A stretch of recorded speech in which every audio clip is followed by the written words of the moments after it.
Hi friends. మా grand mother వాళ్ళ టైంలో అంటే 2005 బిఫోర్ అనమాట. ఎలా ఉండేదంటే అక్కడ విలేజ్ అనమాట. అది చాలా బాగుండేది. ఏంటంటే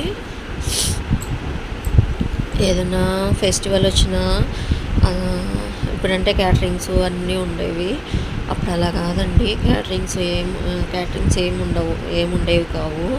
అందరు కలిసి ముందే చెప్పేవాళ్ళు. ఒక్కొక్కరు ఒక్కొక్క ఐటెంకి అమౌంట్ వేసుకునేవాళ్ళు.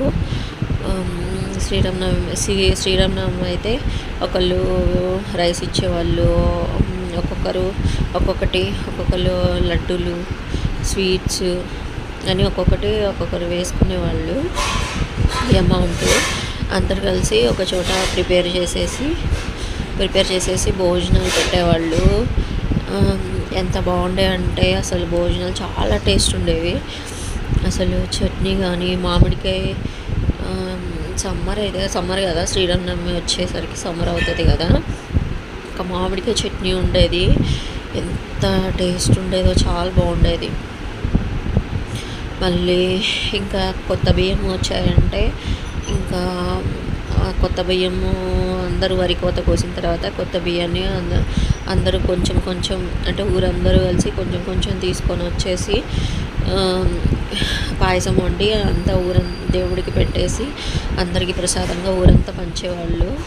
చాలా టేస్ట్ అయితే పొయ్యి మీద ఇప్పుడులాగా గ్యాస్ స్టవ్స్ కాదండి. అప్పుడు అంతా పొయ్యి మీద ఉండేవాళ్ళు.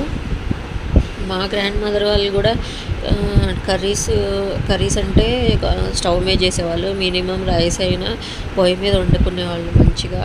అసలు పొయ్యి మీద వండుకున్నంత టేస్ట్ ఈ గ్యాస్ స్టవ్ వచ్చిన తర్వాత అసలు టేస్ట్ అసలు బాగోట్లేదు. దానికి తగ్గట్టు మళ్ళీ కెమికల్ వెజిటేబుల్స్, దానికి తగ్గట్టు మళ్ళీ స్టవ్. అప్పుడంటే మంచిగా పొలాల్లో పండేవి కాబట్టి పొలాల్లో పండినవి తీసుకొచ్చి పక్కింటి వీళ్ళకి ఇచ్చేవాళ్ళు. కొన్ని ఏమో ఇంటి దగ్గర పండించుకునేవాళ్ళు. చాలా హెల్తీగా ఉండేవాళ్ళు అప్పుడు. ఇప్పుడు సిచ్యువేషన్ అలా కాదు. ఇప్పుడు సిచ్యువేషన్స్ ఎలా ఉందంటే అసలు కాలు పక్కకు పెట్టడానికి కూడా వీలు లేకుండా అంత ఇరుకుగా అపార్ట్మెంట్స్ కొంచెం కూడా గ్యాప్ ఇవ్వకుండా అసలు ప్లేస్ అనేది లేదు గార్డెనింగ్కి. అట్లా అపార్ట్మెంట్స్ కట్టేస్తున్నారు సిటీస్లో అయితే.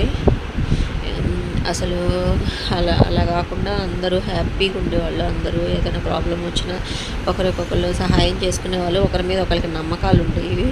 ఇప్పుడు నమ్మకాలు లేవు, ఏమీ లేవు. నేను తిన్నానా